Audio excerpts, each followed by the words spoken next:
누가 강제 북송을 지시했을까? 글쎄요, 누가 강제 북송을 지시했을까? 이게 지금 이 전 국민들의 감정선을 지금 건드리는 아주 뜨거운 감자 이상의 그런 한 이슈가 되고 있습니다. 네, 강제 북송. 어제 제가 이 시간에 약 10장의 통일부가 공개를 한, 이게 통일부가 바로 기자들한테 공개를 한 게 아니라 전주의 국민의힘 의원 쪽에서, 의원실에서 정보 공개를 요청을 했습니다. 이러이러한 것을 요청을 한다. 그러니까 이게 말씀드렸다시피 정권 교체가 이루어지지 않았으면 통일부가 이거를 뭐 당연히 줄 리가 없겠죠. 그런데 이미 이제 대세는 기울었고 윤석열 정부가 2달 정도 지난 마당이니까 전주의 의원실에 10장을 공개를 한 겁니다. 10장을 바로 공개를 하면서 이제 언론에도 릴리스를 한 건데요. 그러니까 정권 교체가 이루어지지 않았으면은 끌려가지 않으려고 발버둥 치고 또 질질질질 이 경찰 특공대가 뒤에서 떠밀면서 북한군의 인계가 되는 그런 생생한 장면들. 어제 동영상 얘기도 했습니다만은, 예, 동영상도 분명히 있습니다. 예, 없을 리가 없습니다. 예, 제 취재 경험 상으로 없을 리가 없는데, 그것은 이제 비공개로 아마 국회 쪽에서 이 소스로 아마 9월, 10월쯤에 나오겠습니다만, 예, 저 사진 참, 예, 고개를 푹 숙이면서 저 옆에 있는 사람들은 경찰 특공대가 한 5-6명이 따로 붙었다는데요. 예, 저렇게 군사 분계선을 넘으면서 고개를 숙이고 이제 북한군에게 인계를 하는 모습. 어제 제가 소상히 설명을 드렸고요. 바로 직전에 끌려가지 않으려고 이렇게 엉덩이를 뒤에, 예, 이 사진은 이제 완전히 쓰러지고 질질 끌면서 북한에 인계를 하는 장면이죠. 예. 저기에, 5-6명은 경찰 특공대, 무술로 단련된 경찰 특공대가 10명이 긴급 파견 형식으로 저기에 갔다는데, 본인들은, 예, 뒤에 내용이 나옵니다. 뒤에 제가 설명을 해드릴 텐데, 경찰에 갑자기, 이 무술 잘하는 10명만 추려가지고, 이 DMZ 안에 판문점으로 보내라고 해서 무슨 영문인지, 무슨 작전에 자기들이 이렇게 급하게 호출이 됐는지도 모르는 상태로 판문점에 갔다는 증언이 지금 속속 나오고 있습니다. 그러니까, 예, 상당히 그 당시에 아주 피비린내난, 예, 본인들이 이 사형당했다는 게 그 뒤에 나오죠. 그것도 지금 오늘 준비가 되어 있습니다만은, 예, 정확히가, 예, 사형당했다고, 반역죄로 처형당했다는 게 정확한 표현이겠네요. 예, 반역죄로 처형을 당했다라고 하는 게 북한에 공식적으로, 예, 설명이 되어 있는데요. 바로 북송 어민이 반역죄로 처형을 했다라고 하는 게 지금 공식적으로 저렇게 나오고 있습니다. 반역죄라는 것은 뭘까요? 반역죄라는 것은 북한 체제를 거역을 했다는 게 반역 아니겠습니까? 그러니까 남쪽으로 귀순을 하려고 했던 사람들이니까 반역죄로 처형을 했다. 그러니까 문재인 정부는 자진해서 귀순을 할 의사가 없었다. 귀순을 한다고는 했는데 그게 진실성이 없었다. 그래서 북한으로 급히 강제 북송을 시킨 거다라고 나중에 얘기를 했습니다만은, 정작 북한에서는 반역죄로 처형을 했기 때문에 어떻습니까? 자진 귀순 의사를 북한에서 오히려 인정을 한 그런 편입니다. 오히려 인정을 한 편이기 때문에 북한도 귀순을 확인해 준 셈이다. 그렇죠.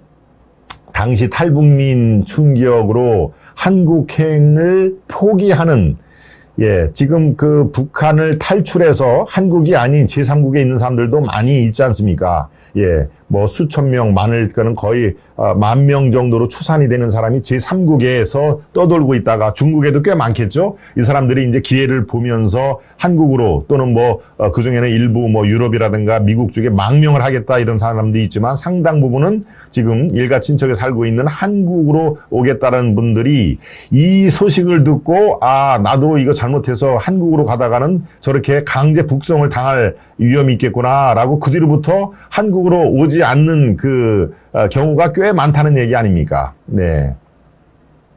그 얘기를, 요 내용을 조금 밑으로 한번 볼까요? 이 내용은 아주 민감한 내용이니까. 2019년 11월 한국행을 위해서 태국에 대기 중이던 북한 간부 출신 A씨는, 이날 요 인터뷰를 통해서 강제 북송 보도에 충격을 받고 며칠 밤을 설쳤다. 당연하겠죠.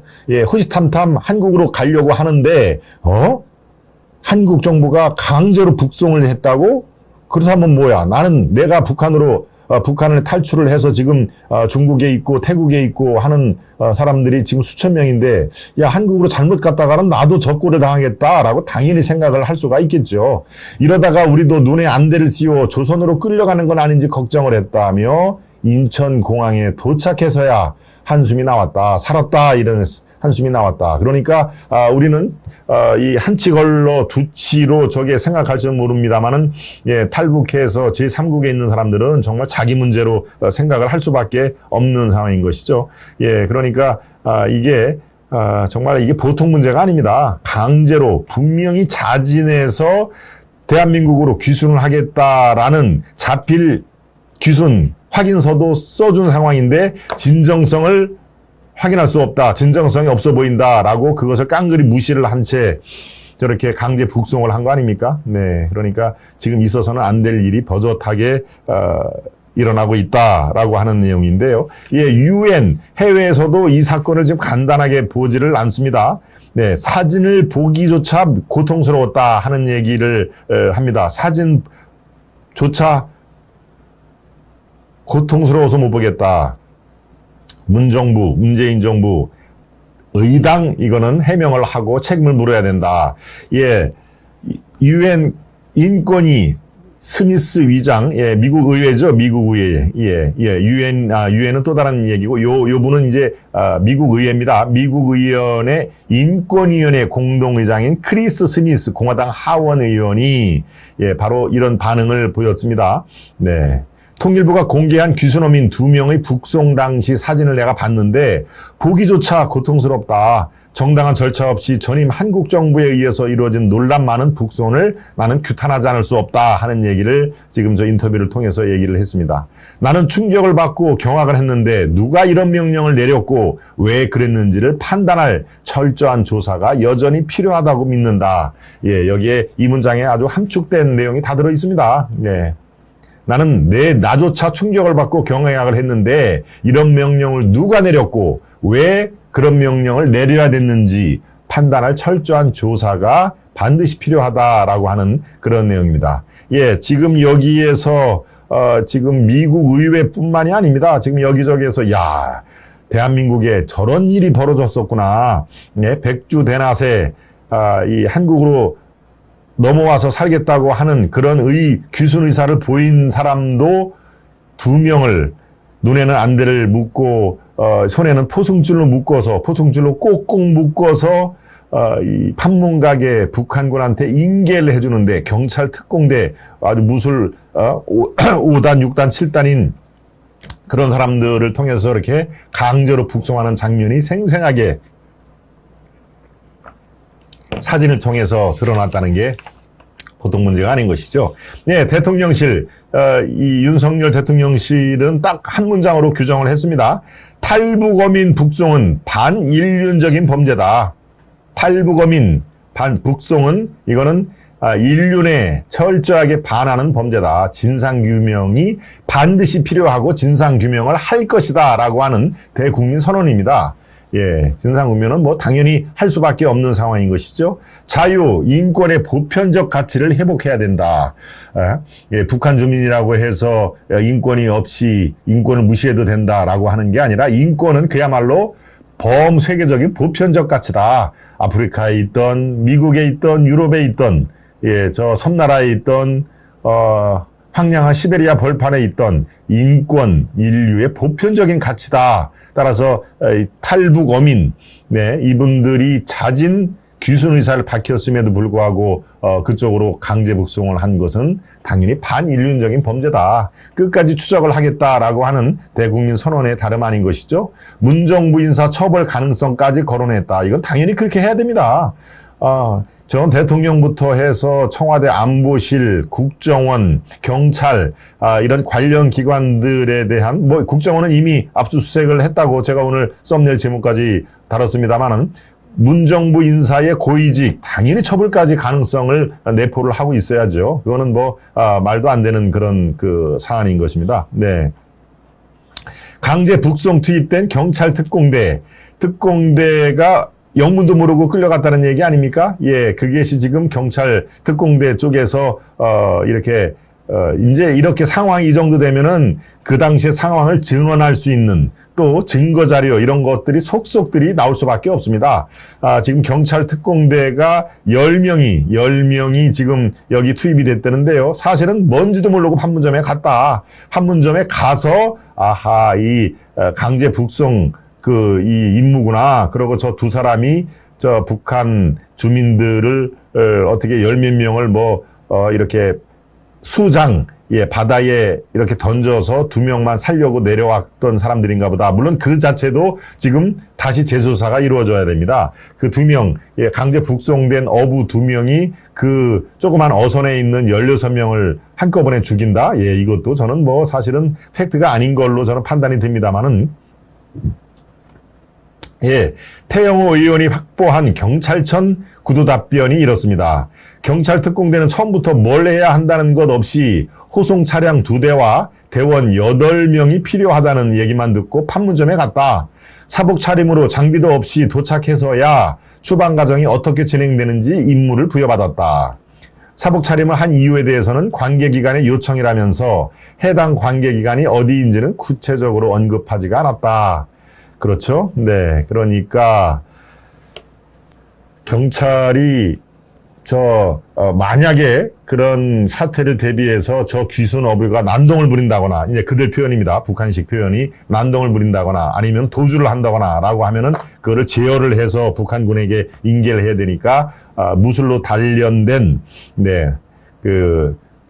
경찰 특공대를 8명의 호출을 한 것이죠. 이런 것들이 다 지금 이제 드러나게 돼 있는 것이죠. 이게 다 정보공개 청구를 할 때 나온 얘기, 그 다음에 경찰이면 경찰, 국정원이면 국정원, 요소에 있는 이른바 양심 세력들, 이런 분들이 요소에서 증언을 하거나 이런 것들이 앞으로 계속될 겁니다. 계속되고 또 그런 것들이 다 같이 합쳐서 그 명령을 내린, 지시를 내린 그런 사람들의 사법 처리는 당연히 있어야 될 겁니다. 그렇지 않고서야, 대한민국의, 이렇게 인권국가라고 하는 그런 이 명제가 성립이 되니까 저렇게 반인륜적, 범죄를 스스럼 없이 백주대낮에, 이렇게 자행을 하는, 그런 정부, 그런 대통령 안보실, 지금 이게 수사가 돼 보아야 알겠습니다만은 대통령 안보실에 있는, 그래서 서훈이라든가 몇몇 1차장, 2차장 이런 사람들이 다 이미 고소 고발이 이루어졌습니다. 문재인 대통령이 지시를 하거나 그런 거는 현재로서는 가능성이 그다지 높지 않아 보입니다만, 왜? 그런 걸 지시를 하라고 국가안보실에 만들어 놓은 겁니다. 국가안보실, 실장, 서훈, 1차장 누구, 2차장 누구, 서훈, 정의용 이런 분들이 안보실, 또 국정원장, 또 외교부 장관 이런 식으로 다 요직은 다 차지하지 않았습니까? 그러니까 지금 마지막으로 지시를 내린 사람이 누구냐? 그러면 국정원, 이 대통령실이 아니라, 대통령 안보실이 아니라 그러면 국정원장 박지원이냐, 이런 식의 또 명제도 성립할 거 아닙니까? 누가 강제 북송을 지시를 했나? 현재로서는 우리는 추정만 할 뿐입니다만은, 매우 높은 고위직인 것만은 틀림이 없다. 강제 북송을 하라라는 말이 중간 간부 입에서 나올 지시입니까? 그건 천부당 만부당 한 일이죠. 지금 우리가, 제가 몇 사람 쭉 얘기를 했습니다만은, 그런 정도의 요직에 있는 사람이 최종 결정권자임에는 분명하다라는 말씀을 제가 논평을 통해서 설명을 드리겠습니다. 그렇지 않으면은 그게 있을 수가 없는 일이시죠. 그게 최고 통수권자인 문재인 입에서 나왔다라는 얘기는 현재로서는 제가 얘기를 할 수가 없는 상황입니다만, 아무튼 대통령의 지근거리에 있거나 그런 영향력을 행사할 수 있는 대단히 높은 요직에 차지한 사람들이 강제 북송을 지시를 했을 것이다 라고 하는 것은 당연히 합리적인 추론일 수밖에 없죠. 중간 간부가 어떻게 이렇게 강제 북송을 지시를 합니까? 월북 프레임도 마찬가지입니다. 월북 프레임, 서해 바다에서 피살된 해양수산부 공무원 이내준 그 형이 증언을 했죠. 바로 이 자리에 나와서 저와의 대담을 통해서 증언을 했습니다만은 그렇습니다. 이거는 대단히 높은 자리에 있는 사람들이 월북 프레임을 짜낸 것이기 때문에 그것은 뭐 정황상 틀림이 없다. 그래서 내가 고소 고발을 한 것도 상당 부분 그런 요직에 있는 사람들을 다 고소 고발 대상으로 삼은 것이다라고 하는 그런 것들을 얘기를 했습니다. 네. 문재인이 허락을 해야 되겠죠. 나그네 님이 문 대통령을 거론을 했습니다. 토미니스 님 어디 가는데요? 안전 운전하세요. 서인기 님이 토미니스 님 얘기를 토미니스 님이 중간에 들어오신 모양이네요. 예. 제가 이렇게 논평에 집중을 하면은 댓글을 볼 수가 없습니다. 예, 댓글을 왔다 갔다 볼 수가 없는데 아마 중간에 살짝 들어오신 모양이죠? 네. 그러시군요. 그렇군요. 예. 예, 이렇게 댓글 장애는 6개밖에 없기 때문에 제가 위에 있는 거를 알 수가 없고, 그 이전 댓글을 보려면 제 이제 휴대폰으로 이렇게 스크롤 바를 올리면서 해야 되는데, 그렇군요. 미처 인사 못 드린 바 죄송합니다라고 살짝 들어오셨군요. 운전 중입니다. 귀퉁 모드입니다. 그렇군요. 예, 터미니스님 들어오셨고, 그러면 애나님도 들어오셨겠네요. 예, 터미니스님과 애나님은 아마 상당히 이렇게 가까운 관계로 제가 알고 있습니다만은 좋아요 누르고 시청합니다. 터미니스님, 김나영님, 나그네님, 굿도전님, 김재선님, 예, 역시 우리 왕 시청자님들을 꾸준하게 이렇게 이 메시지를 보내주고 계십니다. 예, 그런데 말이죠. 또 한 가지 흉악범, 북한 탈북 인사 중에서 흉악범이 23명이 있다는군요. 지금까지 23명의 중범죄, 북한에서 중범죄를 저지르고 남한으로 온, 한국으로 온 23명이 있는데 이들은 북송을 안 한 걸로 지금 드러나 있습니다. 그러니까 귀에 걸면 귀걸이, 코에 걸면 코걸이인 것이죠. 이 사람들도 마찬가지로 북한에서 중범죄에 해당하는 범죄를 저지르고 살기 위해서 한국으로 넘어온 건데 지금 귀순의 진정성이 없다라고 지금 2명의 탈북 어부들을 북한으로 강제 북송을 한 거 아닙니까? 이게 귀순이 진정성이 없다라는 게 정말 귀에 걸면 귀걸이, 코에 걸면 코걸이 무하다는 얘기입니다. 예. 이 중범죄를 저지르고 23명이 한국으로 왔는데 이들은 귀순의 진정성이 있다라고 판단을 해서 북송을 아예 시도를 안 한 것입니다. 북송을. 그래서 지금은 한국에 살고 있다는 얘기인데요. 예, 우리 국민 위협을 노출할 개연성을 차단하겠다 이런 명목으로 지금 탈북 어민들 16명을 죽였다고 이렇게 프레임을 씌우고 이 사람들을 한국 사회에 풀어놓으면은 한국 자국민들이 해코지를 당할 수 있다. 뭐 이런 명분으로 두 사람을 강제 북송한 거 아닙니까? 그런데 비슷한 중범죄를 해당한 저지르고 한국으로 온 23명은 강제 북송을 전혀 언급조차 안 하고 시도조차 안 했다라는 그런 내용입니다. 그러니까 정말 아주 자의적인 해석이죠. 예, 귀순의 진정성이 없다고 이 사람들 강제 북송시켜라고 하는 그 지시를 내린 사람이 과연 누굴까라는 것을 저도 지금 뭐 합리적인 추론을 하는 단계입니다만은 또 여기서 누굴 것이다라고 얘기하면은 또 그들이 잘하는 또 뭐 또 고소 고발이 또 이루어지고 그럴 가능성이 있습니다만은 참 그렇습니다. 그게 무서워서 얘기를 안 하는 게 아니라 어떤 정도 이 언론 자체가 어떤 팩트에 기반을 둬야 되기 때문에 저는 지금 그거에 대한 정황이 최고위직에서 이루어질 수밖에 없다. 그게 국정원의 고위직이든 아니면은 그 당시에 청와대 국가안보실 NSC라고도 하죠. 국가안보실의 고위직이든 그런 데서 이루어질 가능성은 매우 높다라는 것을 제가 말씀을 드립니다. 네, 이슈 1, 이 정도로 누가 강제 북송을 지시했나. 지금 상황에서는 문정부의 수사가 확대될 수밖에 없는 상황으로 지금 가고 있습니다. 그렇죠? 그러니까 아마도 조만간 이분들에 대한 지금 압수수색은 지금 이루어져 있고요. 조만간 아마 소환 짱이 날아들 가능성이 있고 지금 그만큼 윤석열 정부에 들어와서 다른 사건들은 지금 물밑에서 수사가 진행 중입니다만 이거는 물밑이 아니라 완전히 수면 위로 올라간 거 아닙니까? 예, 서해 공무원 피살 사건, 네, 월북 프레임을 씌운 피살 사건, 두 번째 탈북어민 강제 북송 사건, 이 두 가지가 완전히 지금 수면 위로 올라오고요. 지금 우리 국민들, 우리 유권자 여러분들이 초미의 관심으로 지켜보는 대상이기 때문에 이 두 가지 사안이 어떻게 수사가 이루어지고 어떻게 결말이 날지에 따라서 문정부의 사법 처리 대상은 훨씬 더 늘어날 가능성이 있다. 그러니까 제가 보기에는 이 두 사건의 수사력을 일단 집중을 하고, 예, 그리고 어차피 9월 중순에는 검수완박이 시행이 되기 때문에 수사력의 상당 부분이 검찰에서 경찰로 뺏기는 그런 상황 아닙니까? 검찰 입장에서는 뺏기는 것이죠. 중립적인 얘기로 하자면 이관이 되는 상황이니까 9월 초까지는 바짝 서둘러서 이런 그 현안 문제, 그다음에 뭐 대정동 게이트라든가 백현동 게이트, 그다음에 울산시장 선거 개입 의혹 사건, 그다음에 원전 경제성 허위 조작 사건, 이런 것들은 우리가 아주 예의주시를 할 수밖에 없는 그런 사안이기 때문에, 예, 그런 대국민들이 궁금해하는 그런 사안의 수사력을 집중할 수밖에 없다. 그리고 7월, 8월, 지금이 7월이죠. 7월, 8월 두 달간의 중간 수사 결과를 발표하는 것을 우리는 보게 될 것이다 라는 것으로 마무리를 해드리겠습니다.